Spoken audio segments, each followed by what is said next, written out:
Welcome to PwC's What's Next in Cyber podcast series. I'm Aaron Schamp, U.S. Cybersecurity and Privacy Leader for our Industrial Products business. Joining us in the podcast is Harshul Joshi, Cybersecurity, Privacy, and Forensics Principal with PwC, and Chad Moutray, Chief Economist with the National Association of Manufacturers. They will share their perspective on why manufacturers are doubling down on 4IR, the cyber challenges, and the strategies to address them. Welcome, Chad and Harshul. Hello. Thanks, Aaron. I wanted to start out our discussion with a couple of stats from PwC's 4IR adoption survey.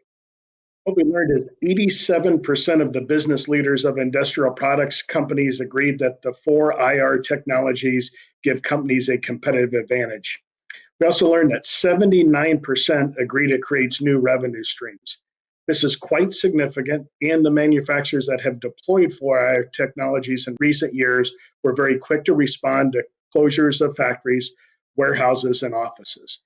They rapidly shifted to remote working, virtually tracking assets and automating via AI, IoT, robotics process automation. The benefits are there, but not without risks. So to that end, we're going to spend some time uncovering the three central cybersecurity challenges for manufacturers. Number one, expanded and fragmented attack surface. Number two, the new responsibilities over data. And finally, number three, connected machines, but disconnected humans. Question number one, Chad, let's start with you. Let's start with the first challenge, expanding and fragmented attack surface. What type of vulnerabilities should manufacturers keep top of mind that might otherwise be overlooked? How can they gain a clear vision of them?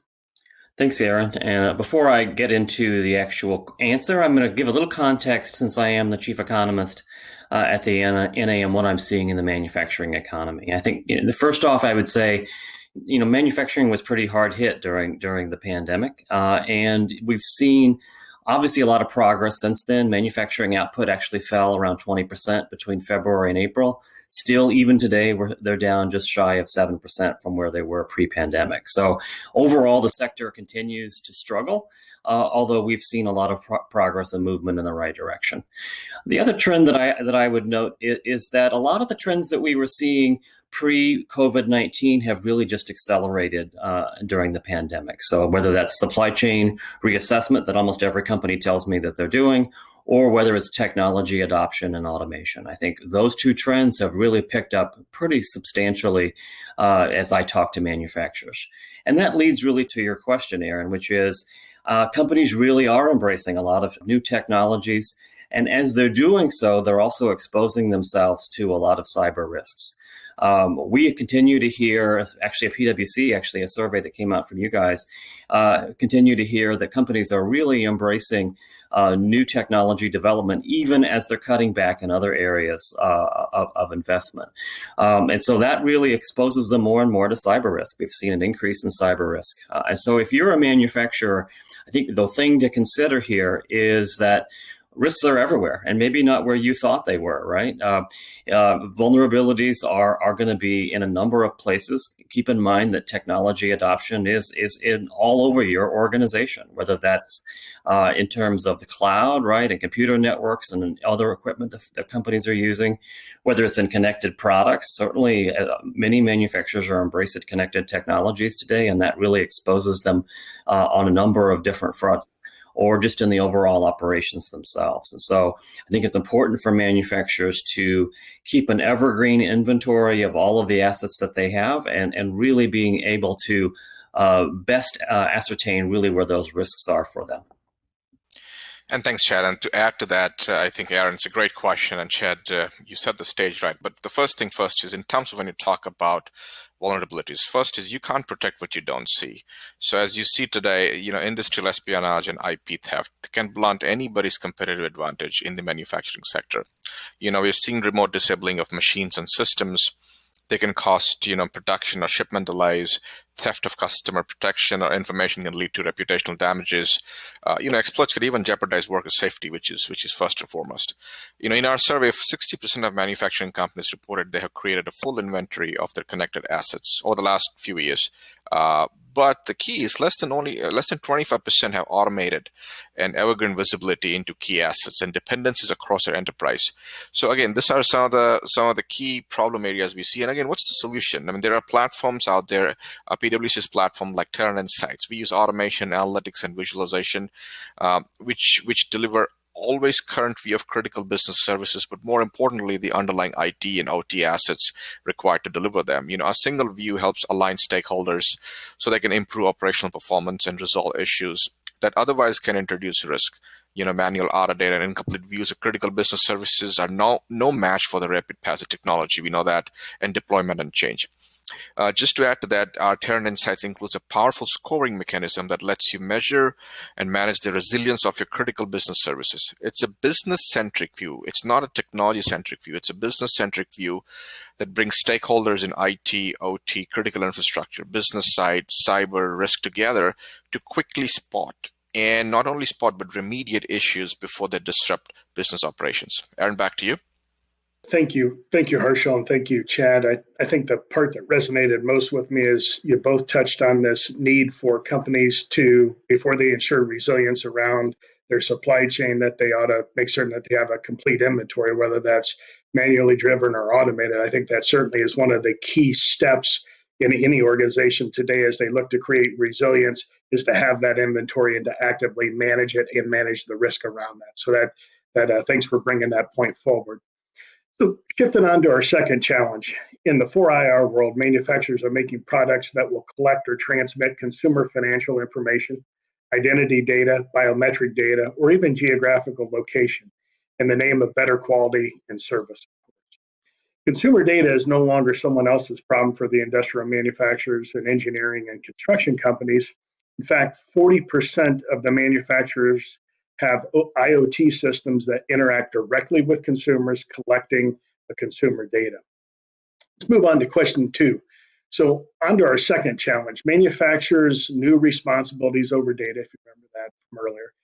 Given the number and variety of products that collect or transmit consumer data, what are some of those considerations? Chad, let's start with you again. Sure. As modern manufacturing just continues to become ever increasingly more advanced, you see companies really embracing technologies in new ways, right? As I think about technology, it really changes the way they operate, or certainly the way they innovate, and it also changes that customer experience. One of the recent surveys from the Manufacturing Leadership Council, which is part of the NAM, actually said that more than 70% of the survey respondents in that survey said that effective leaders need to have data acumen and a complete understanding of how digital information really works and can be utilized to really make sure that they enhance those operations and customer service for their companies. And we know that data is going to continue to just grow exponentially over the coming years. With that said, it's also important to note that COVID-19 really changes the way that companies think about data and particularly how they analyze data. It's kind of hard, given the unprecedentedness of the current crisis, to really be able to go back and look at historic data and be able to interpret that. And so I think we're going to have to perhaps change the way we think about data and modeling, given the crisis. Specific to your question, I think it's important to note also that we have to ask ourselves as manufacturers, who owns the data that you're looking at? Who's responsible for not only the collecting it, but also who's responsible really in terms of understanding the security and privacy concerns governing the connected products and the data that's being interchanged there. Also, does your organization continually redesign business services and support processes based on the learnings that you're getting from cyber attacks or vulnerabilities in your digital products? I think all of those things are going to be key. And as we noted in the first segment, we've just seen a tremendous increase in the number of cyber attacks, especially during this pandemic, that certainly really raises that issue to the forefront. And just to add a couple of points to Chad's, which is, again, data is key here. The key is even the manufacturer, if they don't sell directly to the consumers, their customers do. And those clients need their product to securely gather and store consumer data. Today's consumer knows that this ecosystem, the manufacturing ecosystem, is extremely complex. The trust is at the lowest level. To just give an example, 85% of the consumers around the world wish that there were more companies they could trust with their data. according to PwC's consumer survey on trust in technology. That tells us that the trust is at all-time low. Also, 80% want more control over their data. Who is storing their data? Who is sharing their data? Where is their data actually stored? Is it in country? Is it out of country? So in a nutshell, you got to focus on your customers and you consider the following key areas. One, are your customers clearly informed on what data has been collected through their use of your digital products and services, one time or ongoing? Second, are your customers clearly informed of what decision-making algorithms may be used in your products and services? And last but not least, does your organization have clear and transparent policies about alerting customers to data breach on customer-related data within 24 hours, within 48 hours? And there's so many sector examples. For example, the Executive Order 13920 talks about the complex ecosystems, country of origin. All of that, the root of all of this is data. How data is tracked, how data is used, and how customer can know at any given time where his or her data resides is the key behind this question. Aaron, back to you. Thank you again, Harshul and Chad. And I think what I like about the way we kind of added to that is in the first section, we talked about really understanding the digital real estate that we have, understanding those endpoints, understanding the resilience in the supply chain. Once we understand where all the devices are, whether they're IT, OT, or customer technology or CT, we know that once we understand where they are, then we could understand where the data is. So I like the way that we're kind of building to that, or you're building up in that. Kind of moving on to our last area or topic, manufacturers' responsibilities for their connected products are considerably greater than they were for legacy analog items. Those responsibilities go beyond a product's physical integrity and perhaps even more important, encompass the digital integrity of that product. Kind of question there is now, kind of on to the third and final challenge. Remember that connected machines, disconnected humans piece from earlier. With more connected device and machines throughout the manufacturing enterprise, what are some ways that cyber leaders can begin to build the right team and culture? Chad, let's go back to you.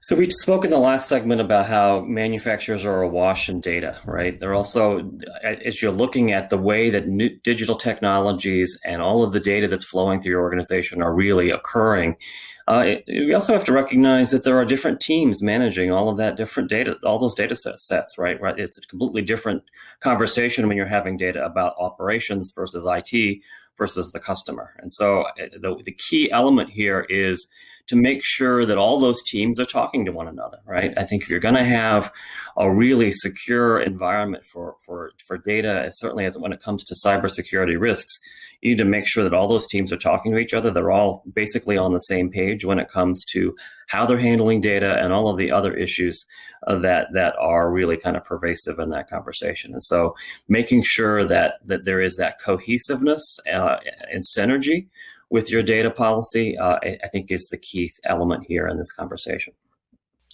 And just to expand this a bit more, we have to, talking about the right teams, the right chemistry, we had to enlist diverse experts across the organization to rally behind security, including those who are needed to uphold privacy and security by design principles throughout the product cycle. So that includes, product development staff, legal and regulatory experts, operational folks, marketing and sales team, and other non-operational parts of the business which are deploying digital technologies, supply chain logistics, so on and so forth. Because again, in terms of manufacturing and the cybersecurity, as we think about it, it's across the board. It's just not IT. You can have security issues within supply chain, within a refinery, within a manufacturing plant, and it all can trickle up or trickle down. So the key is to have the right chemistry of the team looking at the right areas.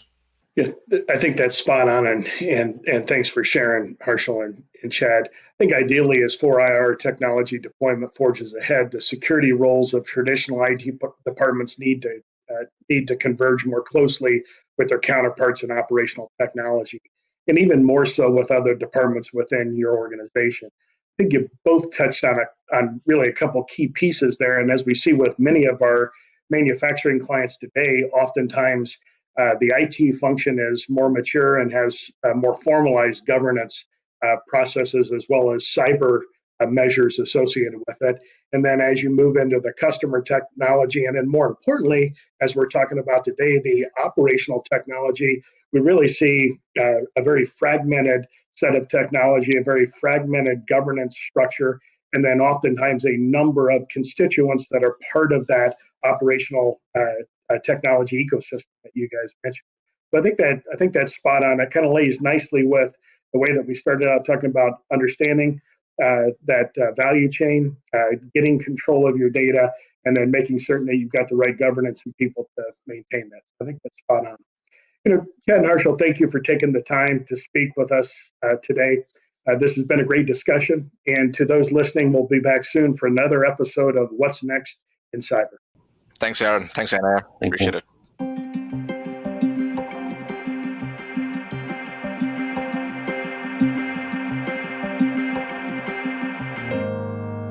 Copyright 2020 PwC. All rights reserved.